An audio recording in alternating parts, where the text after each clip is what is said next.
आज जी आपके लिए शायरी है, ज़रा ध्यान से सुनिएगा जी, क्योंकि मैंने इस शायरी को बहुत ही मजबूर होकर लिखा है जी सिर्फ आपके लिए। चलिए फिर शायरी स्टार्ट करते हैं।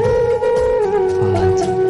ज़िंदगी में कोई प्यार से प्यारा नहीं मिलता, कि ज़िंदगी में कोई प्यार से प्यारा नहीं मिलता। हाँ जी। ज़िंदगी में कोई होकर दोबारा नहीं मिलता, जो है पास उसे संभाल कर रखना। हाँ जी।